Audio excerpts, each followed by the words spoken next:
Welcome back, ladies and gentlemen, to another edition of Through the Fire. I am your host, Ryan Wickline, and today we're joined by a very special guest.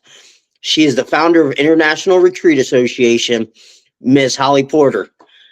How you doing Hi, today, Holly? I'm good. How are you, Ryan? I'm doing great. You have Good. a pretty amazing story, and I think I'm kind of excited to dive into Okay. Yeah, that's pretty wild. There's lots of stories to it. it. I think we all have those, don't we? The older we get, the more wisdom, hopefully, and stories we get. Yep. So the number one question the audience probably wonder, who is Holly Porter? Well, first of all, I'd like to say what I'm most proud of is a mom and grandma and wife. Those are definitely at the top of my list, but I'm definitely a serial entrepreneur. I've had 12 startup companies. I was raised by entrepreneur parents, and it's just been in my blood. Most of my kids, we have 8 adult kids and 19 grandkids, and most of the adults are in their own businesses as well. Adult kids, sorry. So, yeah, that's kind of who I am. Awesome. So you kind of kept it all in the family of that lineage of taking risks. Yeah, I mean, our kids started out doing things in our own businesses, and then they all branched out on their own, and I'm proud of them. Like, that's great. Couple got degrees, but most of them weren't school people. They were just tradesmen, or just started their own thing and learned from blood, sweat, and tears. Yeah, that's kind of the way to learn anymore is just take action and learn as you go. Yeah, yeah, for sure. What happened to you during the COVID pandemic that changed your life? Oh, ready for this? Well, I wasn't the only one that suffered. I understand that the whole world suffered at the same time, and probably nothing else on the planet has ever affected the whole world that quickly, so fast, and all at once. But for me, I guess I suffered more than most. I landed myself in the hospital for 70 days with COVID and was intubated 2 times and had a trachea and sepsis and other infections that could have took me out. And yet here I am. So that was some long days. Did it come on like fast or did it come on slowly? Fast, actually. So I walked into that hospital on no drugs, and I walked out on 12. So that's really challenging when you're a very holistic person. I went to a conference and we did the whole 6 feet, wear a mask thing. This was fall of 2021. So we were a year and a half into this nonsense, and everybody was wanting to get out. And so they went ahead and had the conference based on the rules. And at the end of the conference, the last day, which was Saturday night, I just had a really bad headache and I was tired. I just didn't feel great. And I thought, oh, I'm just coming down, with a bug or something. And so the next day I was leaving and I flew home and I slept all the way on the airplane. I got home, I took a 3 hour nap, and I remember waking up telling my husband, that's the best sleep I've ever had. I mean, it was like I had never slept before. And then this was Sunday, Tuesday. I got up at 5 a.m. I had a pitch to do to a group of people for my retreat R&R company that wasn't established yet. It was just a concept, but they had a billionaire backer. So I wanted to partner with them so the money issue wouldn't be a problem, right? So I got up and I remember sweating my makeup off as fast as I could put it on. I was just like the flu type symptoms. And I thought, I'm not changing this meeting. I got up, I pitched them on a Zoom for 9 people. I told them, hey, full disclosure, I'm not 100%. I think I have the flu. And that's when I went home and my sister actually suggested to test. I'm like, nah, I'm not going to get COVID. So I tested, and sure enough, and my husband was about 2 days behind me getting it. I stayed actually home for a full week because I'm not afraid of hospitals, but back then, that's not where you wanted to be. And on a ventilator, what we knew back then was you go on one, that's it for you. Like, you don't hear very many people coming off of them. So there was that. And but one morning, a week later, I woke up and intuitively I woke my husband. I knew I was in big trouble, and I don't even remember that week in the trailer. We were actually, I say trailer because we were in a fifth wheel waiting. We were in between houses, and we were waiting for our house to get closed, which we ended up losing that house under contract because that nobody knew if I was going to live or die. So we had to let that home go, and it was a big mess. But we weren't roughing it or anything. But I wake him up, and so he gets us somehow. We didn't even want to call an ambulance because we were so worried about giving it to anyone. People were just dropping us off food at our steps. And if the whole week, I don't even remember eating. And I just know he drove us there. I felt like I had an elephant on my chest. I walked into the ER and he said, by the time I went and parked, I dropped you off in the front. I went to park the car to come back in. And we all know how slow the ER is. They literally already had me on the way to the ICU, like that quick.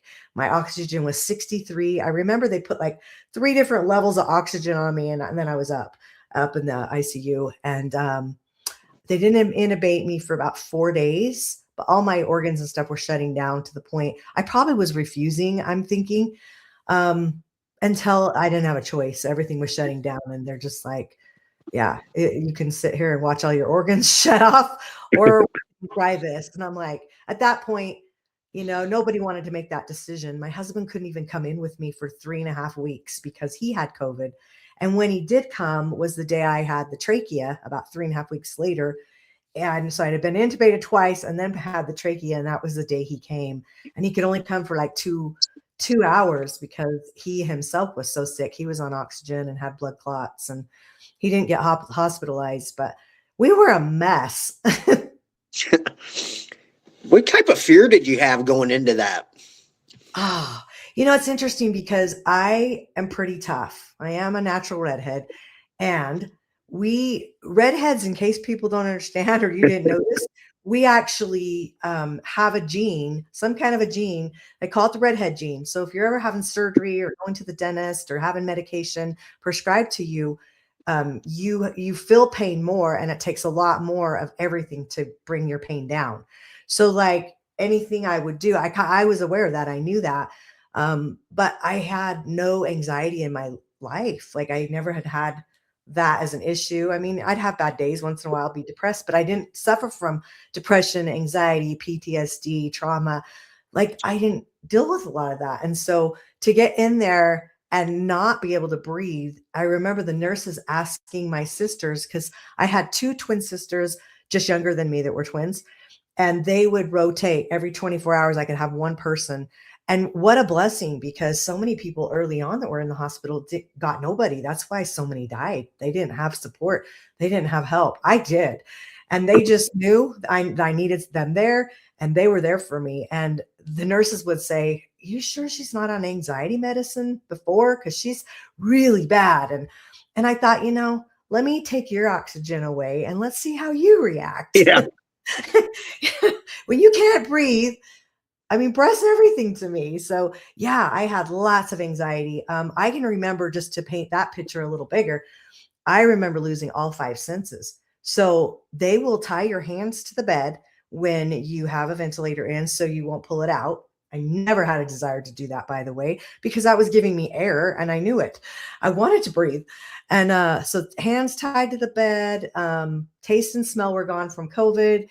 I'm past legally blind without correction. So without my glasses or contacts in, I couldn't see who anyone was unless they were about 8 inches in front of my face.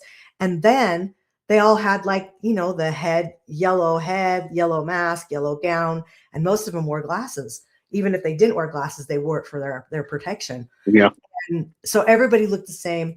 The ventilator took 90% of my hearing away. They don't know why that was, but everyone, how I explain it, sounded like the Charlie Brown, if you're old enough to remember that. Charlie Brown school teacher. Wah, wah, wah. That's what it sounds like on the cartoon. That's what everyone sounded like. So I was in a coma about 30 of those days. And I'll tell you what, I was happy. I was having all kinds of out-of-body experiences. I had a spiritual transformative experience, and I had a near-death experience. And I'll trade those over being awake, dealing with all that any day. Yeah. Do you have any lingering effects from your hospital stay? Oh, I'd love to say no. My voice still isn't quite back. We were just talking about that before the Yeah. show. I know you're suffering from that. I lost it for 12 days, right when I went on a business cruise with, 550 in our group. Day I left, lost it. Not so productive for networking, but I do have long COVID. I got that immediately after. I also got a bunch of diagnoses that I don't want to be attached to, but just to name a few that really seem to be big ones that people get when, especially when they're as severe as me. But yet you can have long COVID and never have even hardly got sick and still have long COVID. There's no rhyme or reason, and it has no mercy. But I was getting, my first diagnosis was rheumatoid arthritis I didn't have before, and I was like a level 2 immediately. It just caught on fire. I had sleep apnea, fibromyalgia, um, MECSFS, chronic fatigue. I don't even know all the names. Like I said, I don't care about the labels. I just know I felt like crap. And I was on oxygen for months after a lot longer than the day I was on oxygen at night. I still get relapses about once a year. The first year was 6 weeks, the second 6 weeks, last year, 10 weeks. Right now, I'm just coming out of one. It's been 10 weeks again, where I work through it, but I feel like crap the whole time. You just like, it's hard to explain because you literally from your head to your toe have pain and fatigue. And it's the weirdest thing because I just was so healthy. And I did quickly get off all the drugs. I really try to stay as holistic as I can. Sometimes I'll do a bout of steroids 5 days just to kind of kick the inflammation. And I threw spaghetti at the wall though. When people say, "What'd you do to get better?" I say, "What are you willing to do?" Because my list is long. I spent a fortune on supplements, and my motto was better's better. And I would literally like every day, what am I going to do today to be better than I was yesterday? And I wasn't always better than the day before. Sometimes I had those setbacks, and it was like 5 steps forward, 10 steps back. And you just life has to go on. We have to keep building. Have to keep doing, and we have to be able to support ourselves. And it's just there were so many diagnoses I could have got on disability for, but I refused because, well, for one, I sell real estate, and I did the math, and I thought I can go sell one house for what disability would pay me for a whole year. Yeah. Yeah. I'm thinking, Crazy, isn't it? right. So I'm thinking I can be good enough to do that. Yeah, it wasn't worth it to me. It was just like, yeah, I don't want to be that labeled disabled. No offense. People that need it, I get it. I'm just saying for me, I thought, no, I'm going to get better. And I literally this year, I went from the pulmonologist sharing that I needed to be on the lung transplant list. That was my first diagnosis was pulmonary fibrosis and then rheumatoid arthritis. So pulmonary fibrosis is a lung disease. Literally tells me like it's no big deal. I'm by myself. I have no advocate with me. I'll tell you what happened just before that in a minute. It was like one of those top 5 worst days of your life that you'll never forget. I he just tells me like, well, we ought to talk about getting on the lung transplant list. He didn't even tell me that I had pulmonary fibrosis. Like worst bedside man ever. I changed pulmonologist pretty quickly, but I went home and I'm like Googling it. By the way, you're always dying if you Google your symptoms. And I had a 2 to 4 year lifespan, or I needed to get a lung transplant. Well, then I started going down that rabbit hole, and a lung transplant was worse than a heart transplant. And I was like, Yeah. holy crap, what the heck? So it was not a good day. And by the way, just before that, about an hour before my appointment, we were closing on another house now because now I'm back from the hospital. And we had another house under contract. I call it my COVID house. And we were supposed to close any day. So we had our down payment, everything in the bank. Well, we had what they call a bank account takeover. We had 4 companies that each had like 4 accounts in there. So 12 accounts. I woke up that morning and intuitively something said, check your bank.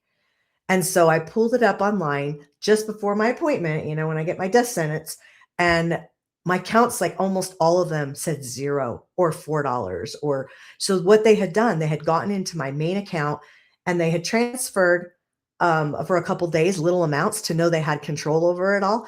Then they had gone and taken all the money out of business accounts, put it into our personal accounts, and took 2 huge payments, including our down payment to our house, out of the bank. And I was like, I called immediately. The bank was great, actually. Now I think about it, they probably didn't want that on their record because I told them my story, and so I had it back. This is on a Friday. I had it back in my account by like Monday afternoon. I don't know if the bank ever got reimbursed for that. I'm sure they didn't want that on their watch. 12 accounts. It Yeah. was a lot. Anyway, so that had just happened right before I go to the doctor. So of course I'm a mess. And anyway, all that leads up to now. This last year when I went to the newer pulmonologist that I have, he said, so I have to get annual CAT scans on my lungs, and then I have to do the pulmonary breathing test, function test, pulmonary function test. And he said I was pretty much breathing. My tests were better than normal, like a normal person. And he said, next year, if you don't want to go get those tests done, unless you want to, you don't have to. From going from being on a lung transplant list, I'm saying that's a win. Yeah. That's a huge win. I bet. Like just at that moment, losing all that money and then hearing, "Hey, you Oh got to go on the lung transplant list." It's like you're, yeah. Well, and then I went 2 years. So I had this near death experience. I was told a couple things to do in that, got right on it, sicker than sick. And I know God was just watching me and helping me through what I was supposed to do. But about the 4th month after being out of the hospital, still on oxygen, I literally went through what I call, it was almost 2 years of hell. Like you would think after you've had the spiritual experiences and everything, oh, you're coming back, you're doing what you're supposed to be, your life's going to be grand. No, it was like the only way I can even fathom explaining it is take every bad day you've ever had, times it by 100, and that's like the weight and the heaviness I felt every day. And remember, I said I never had suffered from depression and trauma and the anxiety. Every day was like I prayed every day I would have died. I was such a mess for almost 2 years. And then I did some things and got out of that. So it was just like, ah, you know? Yeah. yeah. Not So good. I've normally found out. So every time I've been called by God to do something, He'll send me through that like purgation stage where it just like everything, like my emotions, and like He'll take things away from me, and I'll be Yeah. alone, and I just feel like giving up. Like you're Yeah. calling me to do something, and like I Right. don't know which way to go. Yeah. I know, and how I mean, I look back now and I realize those what I should have been asking myself instead of being in that, I should have been asking myself, like, what do I need to learn out of this lesson, this experience to get through it faster? Yeah, That's what that's I what wish I it would have. kind of But is. when What you're are you in trying to it, show me? yeah. Yeah, when you're there and when you're in it, you don't think of those things till later.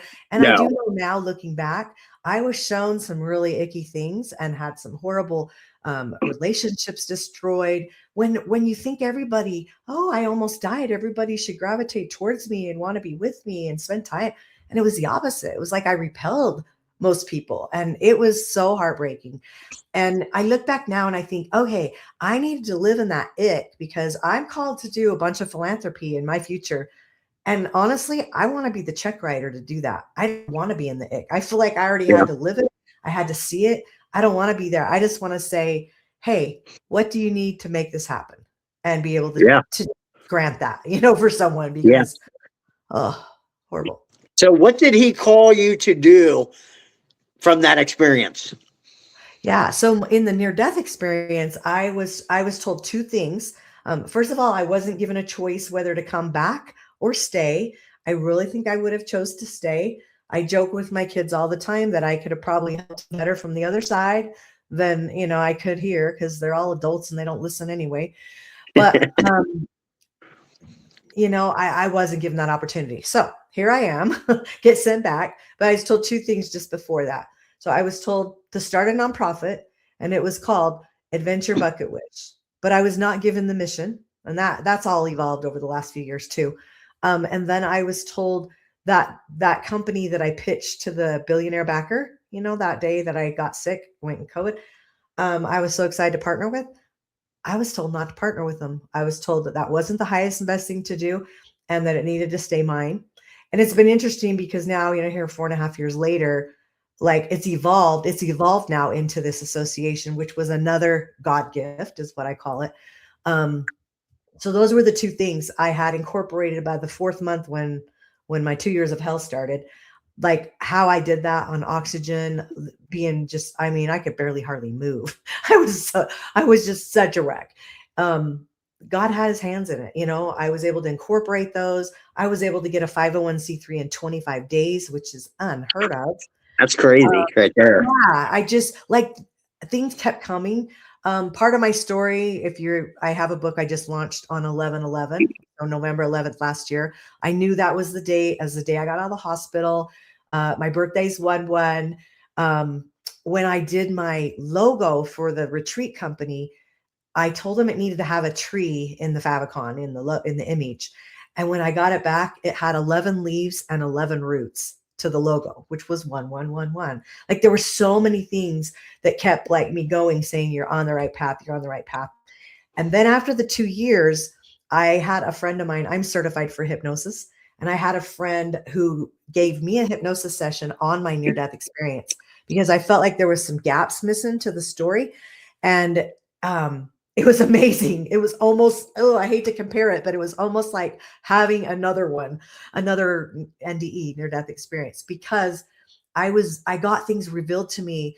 And I was also told more will be revealed to you when the time is right. And so like, even over these last 4.5 years, more has been given. Like I call it the rest of the story, like little drops of things I'll remember. Even when I was writing my book, I remembered. I don't always remember good things. Like some are creepy. Yeah. But like I remember and think, oh my gosh, that's another piece to the story. And oh, that was a blessing. Oh, this. And I am so grateful. Like I live in that gratitude, knowing that I couldn't have handled everything that I would have seen and and I still think there's more. People say that have near-death experiences, it takes up to 20 years sometimes to unravel it all. Well, it's only been not even 5. So I'm Yeah. like, I'm kind of like, ooh, I got the front row seat. What's next? And I'm good for it. Like I'm just like, this is great because it's going to help me help others, and that's really what it should be all about. Yeah. I just love how you talked about you took action before you had any clarity on what you were supposed to do. You were just told to do this and weren't given Mm-mm. the whole, plan, and you just took action because that's the way God is almost all the Yeah, time. totally. I'll tell you, like, let me tell you the story of so the nonprofit, I was given the name, but I wasn't given a mission. Okay. Well, the mission became for long COVID sufferers, because it was new, it was underserved, no one knew anything about it. I go to my doctors. I had 9 doctors, by the way. I had a specialist for everything, going from having none. I had no records at the hospital. When I walked in that door, they had no baseline on me. Within the first 30 days at the first hospital, I had 433 records.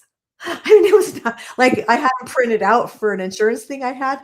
And she's like, I've never printed this many pages. I mean, it was unreal. Anyway, okay, I don't know why I got on the nonprofit. So we started it out for long COVID, and about 2.5 years in, I had a podcast for it, and I only interviewed people with long COVID, caretakers, medical professionals, and holistic professionals. That's all I had on my show, was those guests.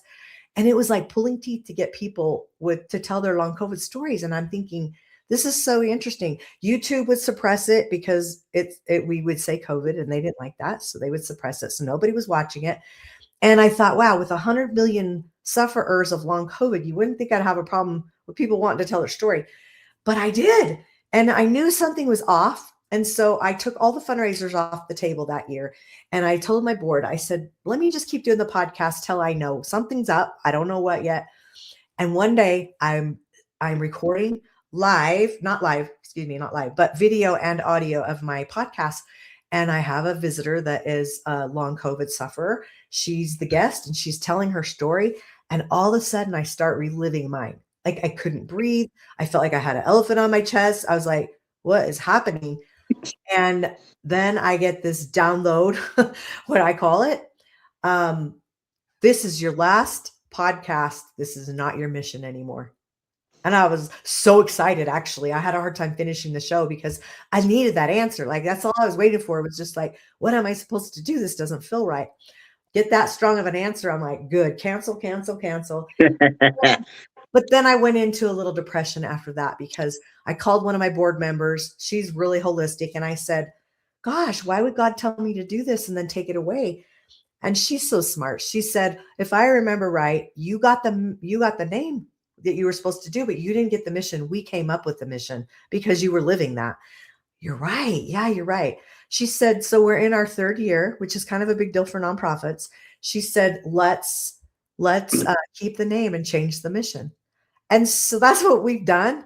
And it's been a couple more years. And we just had our little retreat in Las Vegas with my board last week, and we revamped everything. It's all about women with adversity, women finding purpose, all the things that came out that I got out of what, I survived from. And so many women, every woman has adversity. But what's been interesting is how I brought up to the board. We've been friends for 8 and 10 years, most of us. And they became my board because we were a mastermind. Then we went through all these experiences, life experiences and challenges together. Then they became my board of directors. It fit perfect. Well, then when I changed the mission, I'm like, do you still want to be part of this? And they all agreed. So last weekend we created, the new mission, the new vision. And I said to them, this started as my story, but it's all of our story now. And I went around to each of them and I said, every one of you went through this, you went through this. I mean, we had death and cancer and divorce and bankruptcies, and like we all supported each other on, well, those are just the normal stories that people go through, especially women. And so I said, the story's about all of us now. It's not about me anymore. It's like it evolved into this. And so I'm really excited to see where it's going to go. We've got some great programs to help women with adversity and in adversity, and super excited about it. Yeah, awesome. So how are you gonna what you like schedule them for retreats and bring them in for a retreat? And well, how does that actually work? Yeah. So, okay. So the nonprofit, we're keeping the 501c3. So, but we changed it as a DBA. So that's a little bit different than the retreat stuff, although we'll bring in retreats to it. So it's RBL Women, which is Rebel Women, but it stands for Rise, Build, Lead. So Rise, Build, Lead Women is what we're supporting. And yeah, so that will become its own retreat that will let people come into, along with some programs. That is separate from International Retreat Association. Okay, so I'd love to share. Can I share about that? Yep. All right. So I'm writing my book last fall. I put Retreat R&R was my other retreat company. I kind of put everything on pause, and I knew this book had to get done. And so all of a sudden I'm in this, it's a spiritual and personal development book. Hadn't had one of those before. It's probably my biggest claim to fame. Not that it's famous, but just saying. Called Near Death Shift. It's an awesome book. Help so many people. I know it because of so many lessons that I learned in there. So I'm writing and I'm in this really spiritual place. And one day I get this idea about an association for retreats.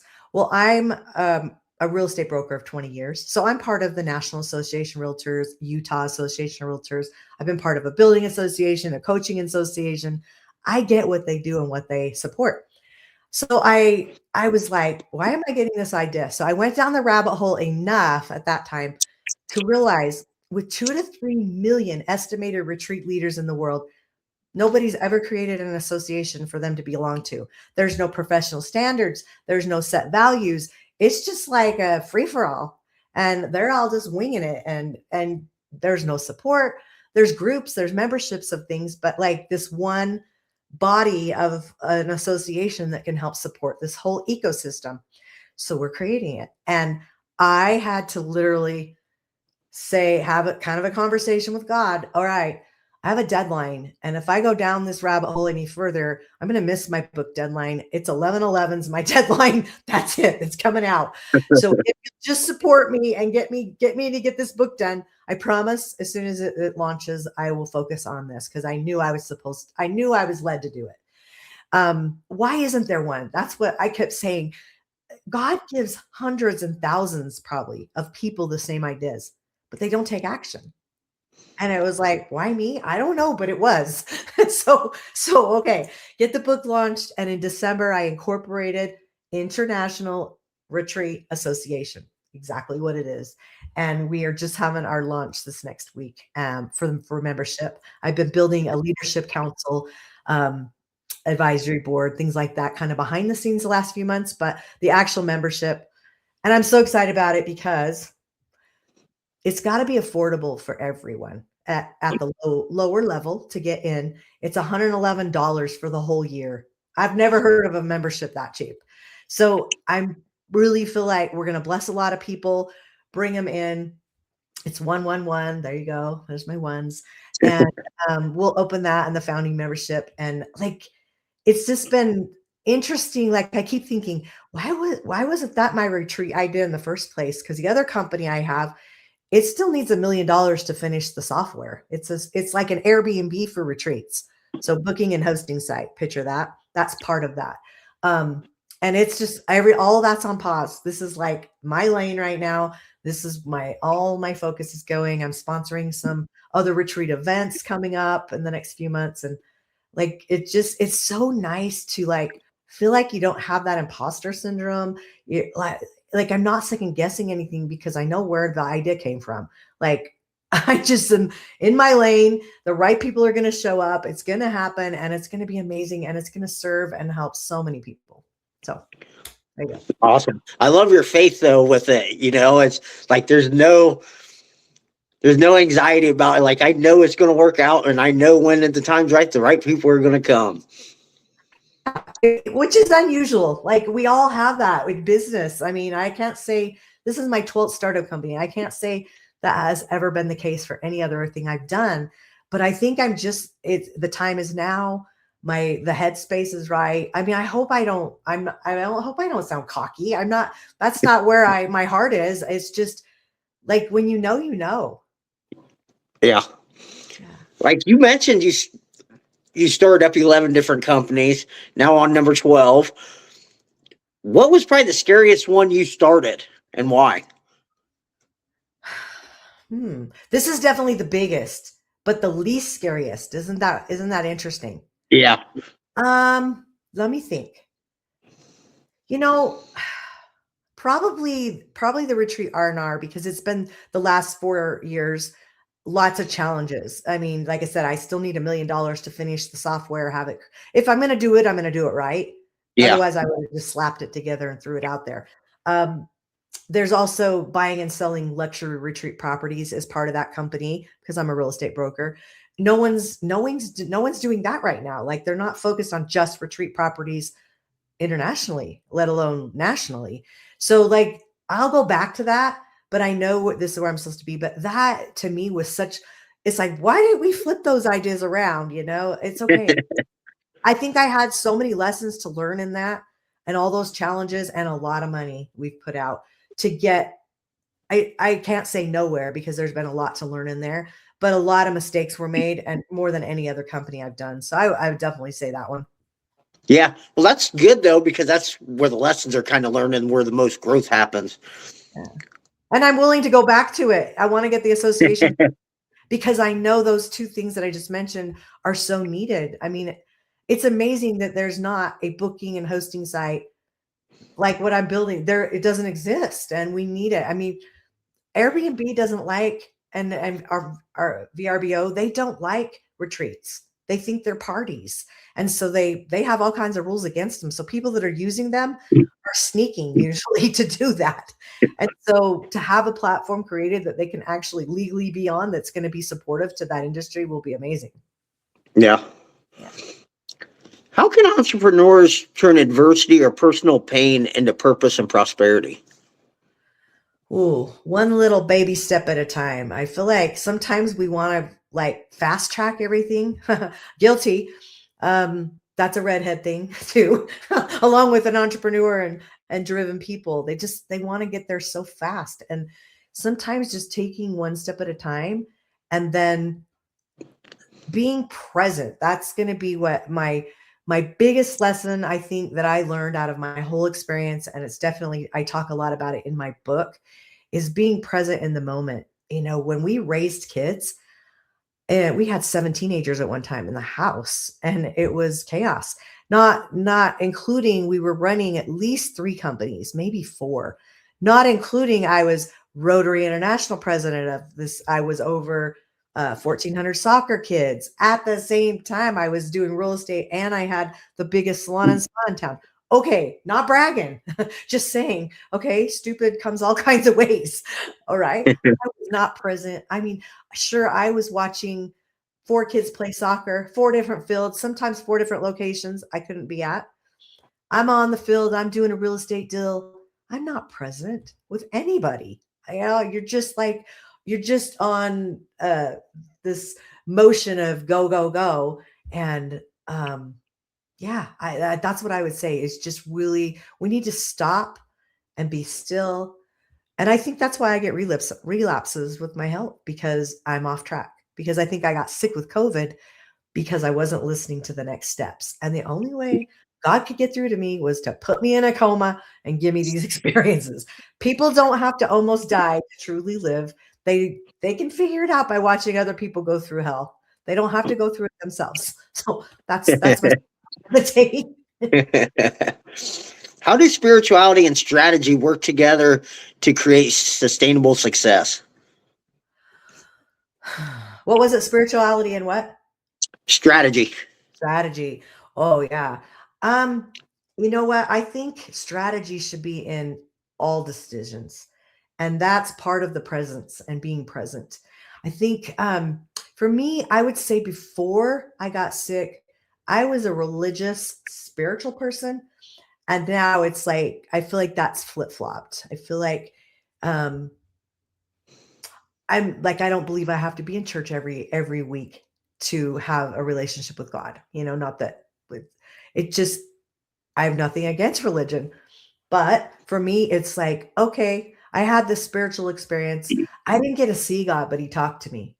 And he said to me when I was doing my life review, I in the hypnosis session, I reviewed that part again because I only saw good. And you don't think of negative while you're there. When I came back, I had lots of time to think about it. And I thought, I did lots of bad things. Where's my bad stuff? Why did I only see the good? So when we did this hypnosis session and I revisited that, that's when I asked God, why am I only seeing the good? And that's when I got a couple messages. One will be the last one I leave you with today. But the first one I'm going to tell you about was I said, where's the bad? And God said, plain as day. He said, I'm showing you the good because that's what matters. Nice. I like it because a lot of times we worry so much about the bad that we do in our lives. Yep. Yeah. Anyway, What does it mean to build a soul aligned business?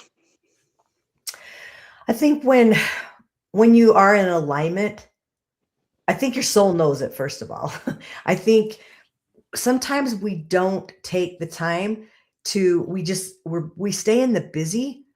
And so we think we're in alignment, but sometimes if we would just take that pressure off and step back and look at the broader picture, the bigger picture, the why in the picture, I think we would see things a little bit differently. And then maybe not. I mean, not everybody, but for me, it's like it's easier when you look at the big picture to tweak those things because they tend to stand out a little more when you're looking and you realize, and not that you need to focus on the bad.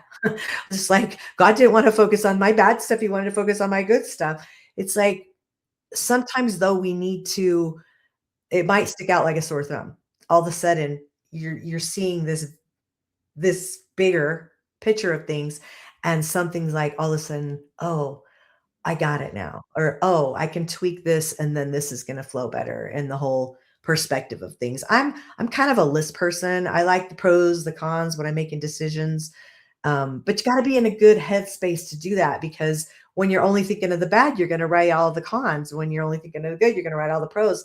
It's like I feel like you have to really be in a neutral space to look at those pros and cons. And then I feel like that's how alignment really happens. Yeah, I think that's what causes so much burnout too, is because we get so misaligned and trying to add more and more things to the go, go, go to Yeah. make everything happen. Right. Well, and time, a lot. I feel like we have time for anything we want to make time for. I always believed, yeah, I always gave a lot of service, even though I was in charge of a lot of things, especially with Rotary International. Did a lot of service projects, local and international, and I always just thought the same people always showed up to serve, and it's like, okay, take the judgment out. Like, it's not my place to judge, but it's like they're usually the busiest people that are giving the service. And a lot of times they're the busiest people that are living in the most gratitude. Yeah, It just seems to be this, little circle. And the ones that don't have the time, why is that? that's the number one excuse I probably hear out of most people of why Yeah. they can't accomplish certain things. It's like, well, I don't have enough time. I'm like, yes, you do have enough time. You want you just tell me it's not that important to you. Yeah. Yep. We all have the same 24 hours. Yep. Yeah. So how has gratitude played a role in your life? Definitely more so the last few years. I think, I lived in that space for those couple years. I wasn't grateful. I really wasn't grateful for anything. I wasn't grateful that I had my health, which it was crap, but wasn't grateful that I lived. I wasn't grateful. I really to go from the darkest of darks, and come out of that and feel like there's always more to get up with. Like there's just always more good. And so to me, just to keep reaching for that and not live in all that negative and not just aspire for more. I think it keeping those thought processes open and clean, and just every time, we think of so many negative thoughts in our, I can't remember what the stats are, how many negative thoughts a day that we have, but It's it's a lot. What is it? we have about 10,000 and 60,000 thoughts a day, and like 85% of them are negative, somewhere around that. Yeah. What if It's we it's could flip that? crazy.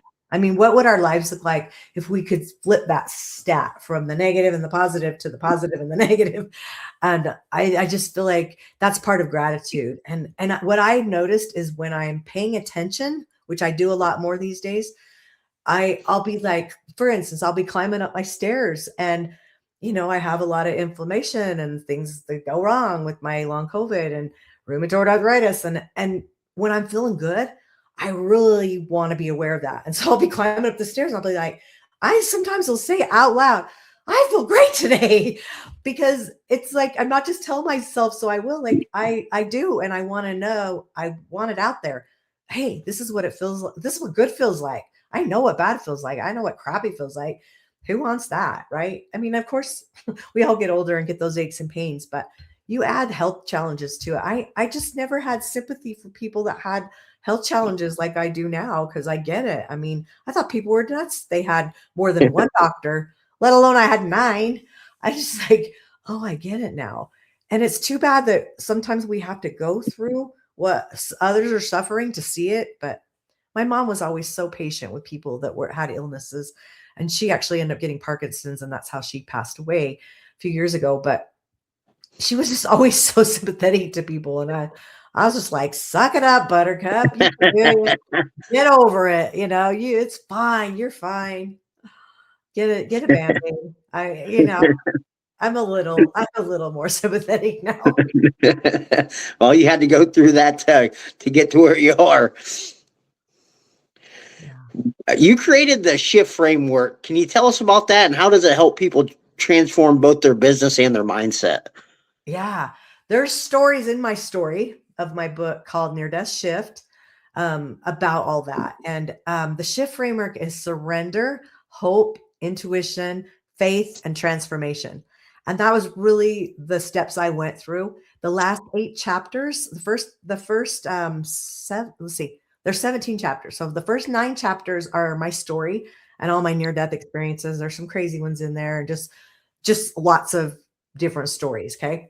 That's that. And then the last 8 chapters are 8 things that I did that really just pulled me out of everything and just life lessons, and it's more personal development. So I talk about people in history and how they did this, based on the chapters. And I feel like when I would get those back, since we've had been talking about God gifts, I call it, I felt like another God gift was the idea of those last 8 chapters. And when my editor would give me edits back in those, like, my story is my story. It's not going to change. It's what it is.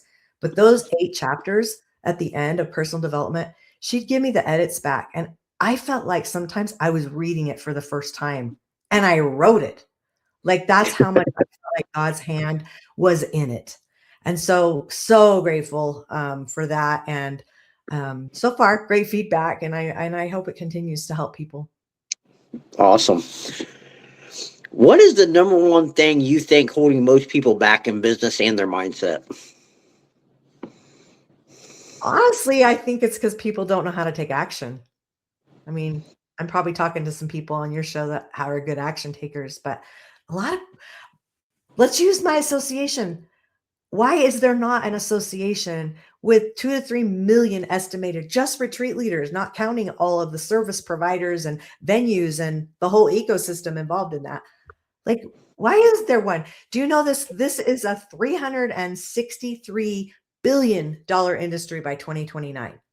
It's growing like crazy. So I'm just saying that's what I would say is people aren't taking action. They're just not, they have ideas.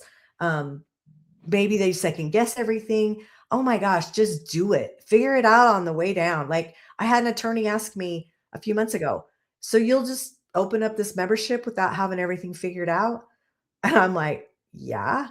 I said, how often do you get, I know this was inspired to say, I said, how often do you get updates, emails saying to update terms and conditions of eBay and Amazon and PayPal? I get them probably almost definitely every other day. I see something, we're updating our terms and conditions. And I said, why can't we? Why do we have to have everything figured out? If we wait till we have everything figured out, we'll never launch.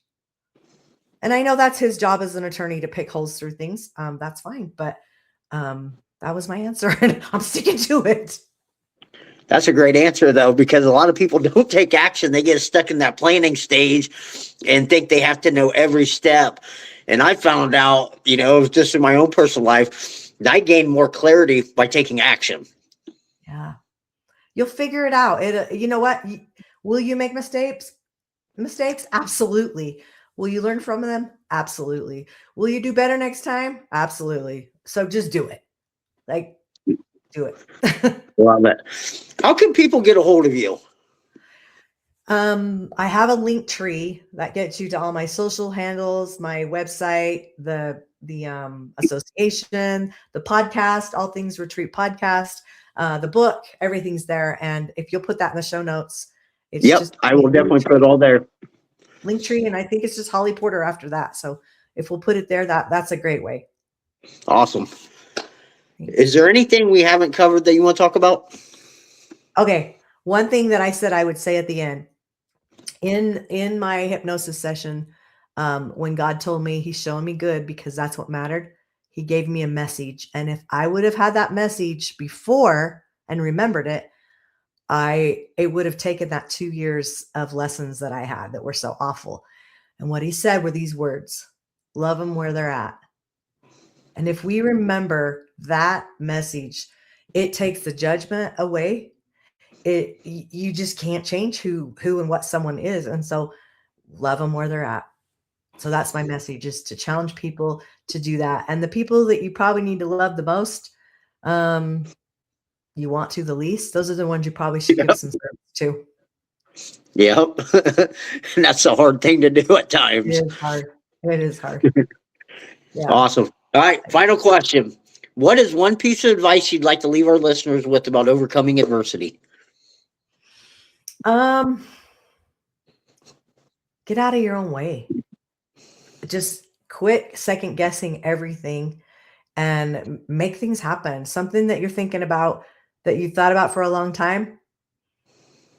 Why aren't you doing it? Like, set a date and say, I'm going to make this happen by this date, and do it. Awesome. what I would. Great advice right there.